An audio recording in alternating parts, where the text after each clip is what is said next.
Hello friends, അസ്സലാമു അലൈക്കും. നമ്മൾ ഇന്ന് ഉണ്ടാക്കാൻ പോകുന്ന ഇറാൻ പോലെയാണ്. ആദ്യം നമുക്ക് കുറച്ച് സവാള എടുക്കുക, അത് ചെറുതാക്കി അരിഞ്ഞു വെക്കുക. അതിലേക്ക് ഞാൻ 2 പച്ചമുളകാണ് എടുത്തിരിക്കുന്നത്. അത് ഇതുപോലെ അരിഞ്ഞാൽ മതി. അതിനുശേഷം വേപ്പില, മല്ലിയില. നമുക്ക് ബീഫ് മഞ്ഞൾപ്പൊടി, കുരുമുളക് പൊടി, ഉപ്പ് ഇട്ട് നമ്മൾ വേവിച്ചതാണ്. ഇവ ഒരു പാന് വെച്ച് അതിലേക്ക് കുറച്ച് സൺഫ്ലവർ ഓയിൽ ഒഴിച്ചതിന് ശേഷം ഇവ പൊരിച്ചെടുക്കുക.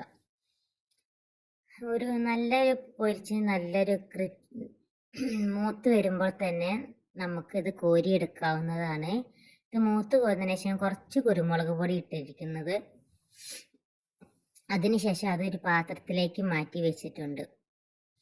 നമുക്ക് ഇനി അതേ പാനിലേക്ക് അരിഞ്ഞു വെച്ചിട്ടുള്ള സവാള ഇട്ട് കൊടുക്കാം. ഇട്ട് കൊടുത്തതിന് ശേഷം അതിലേക്ക് നുള്ള് ഉപ്പിട്ട് കൊടുക്കുക. അതായത് സവാള ഒന്ന് വാടി കിട്ടുവാൻ വേണ്ടിയിട്ടാണ്. അതിനുശേഷം നമ്മളൊന്ന് വഴറ്റി ഒരു ഗോൾഡൻ നിറമാവുമ്പോൾ അതിലേക്ക് കീറിയിട്ട പച്ചമുളക് ഇട്ട് കൊടുക്കുക. വേപ്പില, പിന്നെ മല്ലിയില, ഇവയെല്ലാം ഇട്ടതിന് ശേഷം നമുക്കൊന്ന് ഇളക്കി കൊടുക്കുക. അതിനുശേഷം മസാലകൾ ഇടാം. മഞ്ഞൾപ്പൊടി ഇടുക.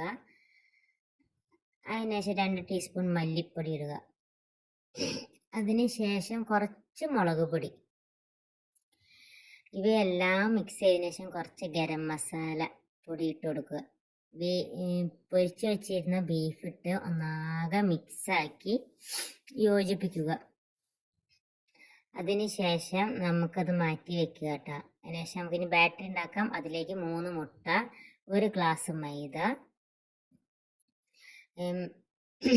1 ഗ്ലാസ് മൈദ ഇട്ടതിന് ശേഷം അതുപോലെ തന്നെ ഒരു ഗ്ലാസ് പാല്, എല്ലാം ഒരേ അളവിൽ തന്നെ എടുക്കണം. അതിനുശേഷം അതേപോലെ സൺഫ്ലവറിൻ്റെ ഒരു ഗ്ലാസ് സൺഫ്ലവറിൻ്റെ ഓയിൽ, അവയെല്ലാം മിക്സിയിലേക്ക് ഒഴിച്ചു കൊടുക്കുക.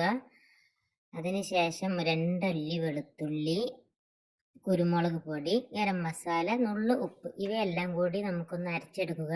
അതിനുശേഷം പാൻ വെച്ചതിന് ശേഷം അതിലേക്ക് കുറച്ച് സൺഫ്ലവർ, കുറച്ച് ബാറ്ററി വയ്ക്കുക. ഒന്ന് മൂടി വെച്ച് വെന്തതിന് ശേഷം നമ്മൾ വേവിച്ച് വെച്ചിരുന്ന മസാലക്കൂട്ട് അതിൻ്റെ മുകളിലേക്ക് ഇട്ട് കൊടുക്കുക.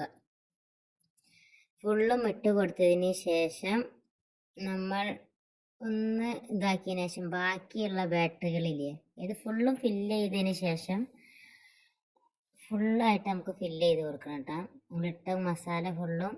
അതിന് ശേഷം നമ്മൾ ബാക്കി ഉണ്ടായിരുന്ന ബാറ്ററി അതിൻ്റെ മുകളിലോട്ട് ഒഴിച്ചു കൊടുക്കുക. ഫുള്ളായി ഒഴിച്ച് അത് ഫുള്ള് കവർ ചെയ്ത് വെക്കണം.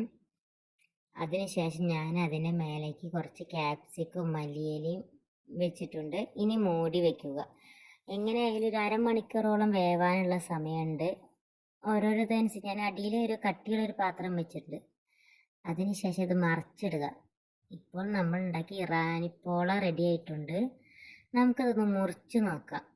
മുറിച്ച് ഇതിപ്പോൾ ഫില്ലിങ്സ് ഒക്കെ വയ്ക്കുകയാണ്. കുഴപ്പമില്ല, ടേസ്റ്റും സൂപ്പറാണ്. എല്ലാവരും ട്രൈ ചെയ്ത് നോക്കണം. ഇത് ഞാനൊന്ന് തിന്നു നോക്കി, സൂപ്പർ. ഞാൻ ലൈക്കും സബ്സ്ക്രൈബും ചെയ്യണേ.